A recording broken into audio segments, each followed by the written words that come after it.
This channel does not promote any violent, harmful, or illegal activities. All content provided by this channel is meant for an educational purpose only.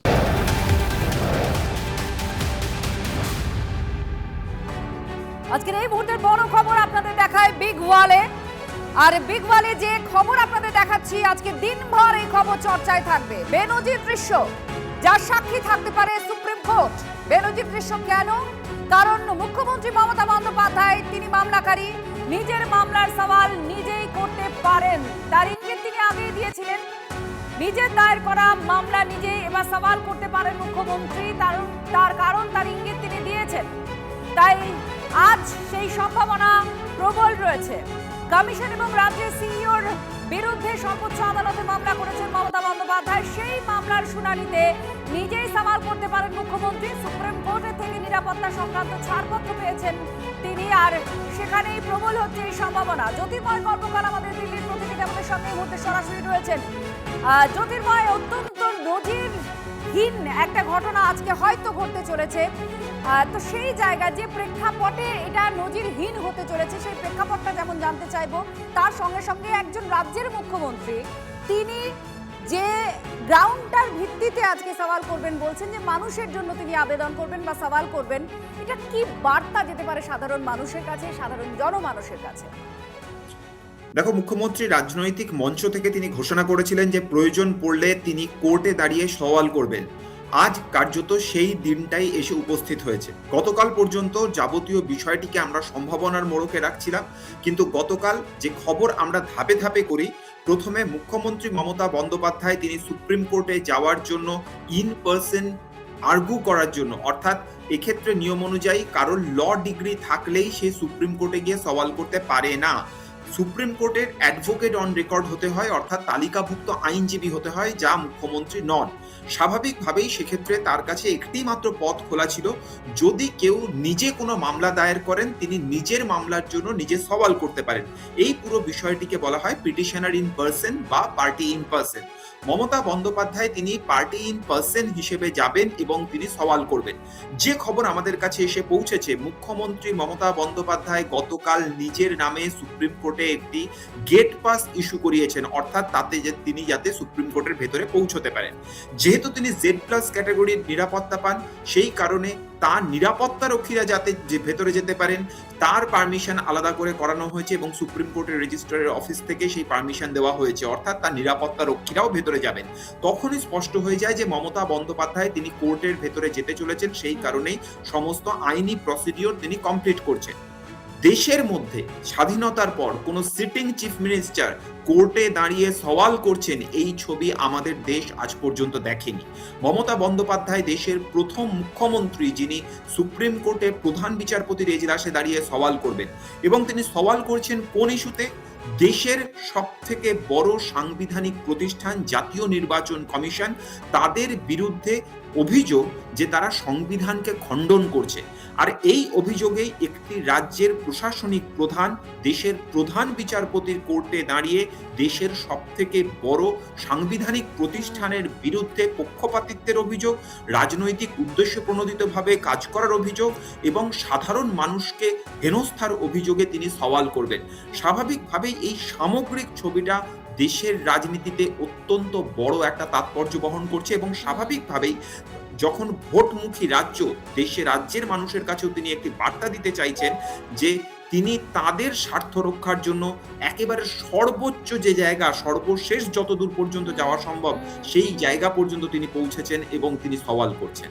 জ্যোতির্ময়, তুমি সঙ্গে থাকো, কারণ নজিরবিহীন ঘটনা কেন তার কথা, কারণ এই ধরনের কোনো ঘটনা আগে আমাদের দেশে ঘটেনি যে কোনো রাজ্যের মুখ্যমন্ত্রী তিনি সওয়াল করবেন সুপ্রিম কোর্টে সাংবিধানিক একটি প্রতিষ্ঠানের বিরুদ্ধে একাধিক অভিযোগকে সামনে রেখে তিনি মামলা করেছেন। সেই মামলাতে তিনি সওয়াল করতে পারবেন, এই সম্ভাবনা প্রবল হচ্ছে। আপনাদের এবার শোনাবো এই এসআইআর ইস্যুতে নির্বাচন কমিশনের বিরুদ্ধে মামলাতে হুঁশিয়ারি দিয়েছিলেন গত 5ই জানুয়ারি। সেই দিন মুখ্যমন্ত্রী কি বলেছিলেন, কি ইঙ্গিত ছিল? 22 জনে 2 মাসের মধ্যে 81 জন, প্রায় 70 জনের মতো মারা গেছে। বাদ বাকিরা সুইসাইড করতে গেছিল, হসপিটালে আছে। একবারও প্রাণ কাঁদে না, একবারও মন কাঁদে না? আজ যদি আপনার বাড়ির মাকে 85 বছরের বৃদ্ধাকে টেনে হেঁচড়ে অ্যাম্বুলেন্সে করে নিয়ে যাওয়া হতো, দিল্লির লাড্ডুরা কি উত্তর দিতেন? আমরাও আইনের সাহায্য নিচ্ছি। আগামীকাল কোর্ট খুলবে, আমরাও আইনে যাব। এত মানুষের মৃত্যু, এত মানুষকে যেভাবে হ্যারাস করেছে তার বিরুদ্ধে, এবং প্রয়োজন পড়লে আমি নিজেও পারমিশন চাইব, দরকার হলে আমিও সুপ্রিম কোর্টে গিয়ে মানুষের হয়ে আমি প্লিড করব, আমি মানুষের হয়ে কথা বলবো। এই সরকারের যত অপকর্ম, বাংলার প্রতি যত বঞ্চনা, সেগুলোকে সোচ্চার করতে তুলতে হবে, বলতে হবে, এবং এই বিজেপি সরকারকে দেশ থেকে যত দ্রুত ক্ষমতাচ্যুত করা যায় তার জন্য সব রকম পদক্ষেপ নিতে হবে। আমাদের পরবর্তী কর্মসূচি মমতা ব্যানার্জি কর্মসূচি তৈরি করে দেন, সেটা দেশবাসী অনুসরণ করে। আজকে একটা করেছে, কালকে অপেক্ষা করুন, 10:30 আরেকটা দেখবেন। কি দেখবেন আমি এখনো বলতে চাইছি। আমি এটুকু জানি, নরেন্দ্র মোদীর পক্ষে নিশ্চিন্তকাল বক্তব্য রাখা লোকসভাতে মুশকিল হবে।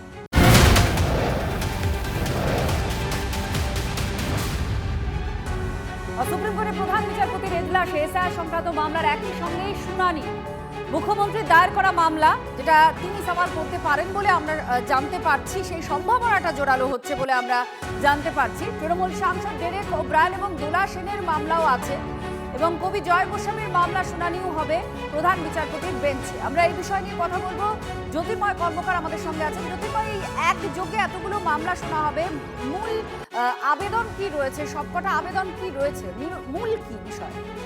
দেখো, সুপ্রিম কোর্টের নিয়ম অনুযায়ী যে কোনো ইস্যুতে একাধিক মামলা যদি হয় তাহলে সব মামলাগুলিকে ক্লাব করে একসঙ্গে শোনা হয়।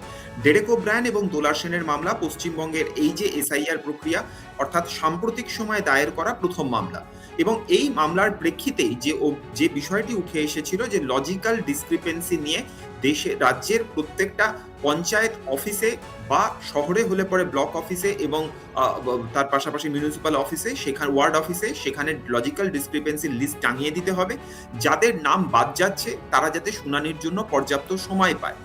এর প্রেক্ষিতে আবার নতুন করে সওয়াল করা হবে, অর্থাৎ অভিযোগ সুপ্রিম কোর্ট যে নির্দেশ দিয়েছেন সেই নির্দেশের যথাযথ পালন করছে না জাতীয় নির্বাচন কমিশন, এবং নতুন করে আরো কিছু অভিযোগ এক্ষেত্রে যুক্ত হয়েছে। যেমন জয় গোস্বামী, তিনিও মামলা করেছেন, তিনি একটি সংগঠনের সঙ্গে যুক্ত এবং সেই সংগঠনের তরফে জয় গোস্বামী নিজে মামলা করেছেন।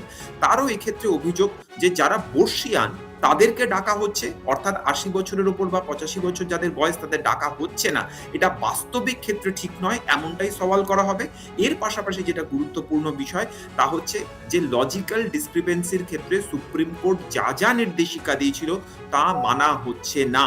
স্বাভাবিকভাবেই সেই অভিযোগগুলো কি থাকে এবং কারা কারা সেক্ষেত্রে সওয়াল করেন, এবং সব থেকে যেটা গুরুত্বপূর্ণ বিষয় হবে, মমতা বন্দ্যোপাধ্যায় নিজে সওয়াল করুন বা অন্যান্য কেসের শুনানি হোক, যেভাবে জাতীয় নির্বাচন কমিশনের উপর রাজনৈতিক দিক থেকে, আইনগত দিক থেকে ক্রমশ চাপ বাড়ছে, সেই পরিস্থিতিতে দাঁড়িয়ে সলিসিটর জেনারেল বা অ্যাডিশনাল সলিসিটর জেনারেল তারা আজকে কি অবস্থান নেন, তাদের বক্তব্য কি হয়, আমাদের নজর কিন্তু অত্যন্ত তীক্ষ্ণভাবে সেদিকেও থাকবে।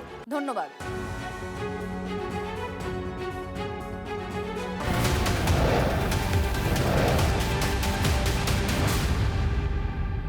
আর আজকে দিনের সব থেকে গুরুত্বপূর্ণ যে খবর এবং গোটা দেশের নজর থাকবে যেখানে, সেটা হচ্ছে সুপ্রিম কোর্টে।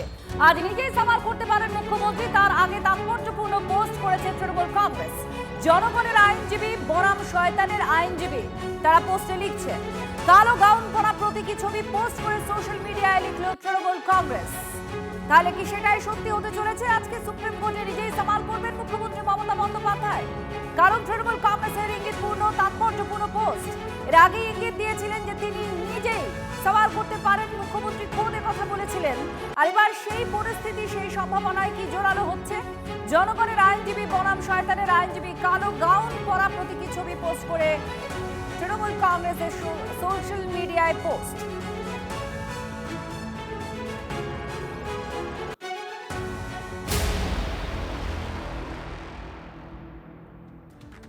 মুখ্যমন্ত্রী মমতা বন্দ্যোপাধ্যায় তিনি নিজেই সওয়াল করতে পারেন, আর সেখানেই কালো গাউন পরে নাটকবাজি হবে নাটক করছেন, আক্রমণ করেছেন সুকান্ত মজুমদার। আগামীকালও গায়ে কালো গাউন তুলে নাটকবাজি হবে, সেটা দেখার জন্য পশ্চিমবাংলার লোক দেখুন। আপনারা অপেক্ষা করে থাকুন এই ড্রামার জন্য।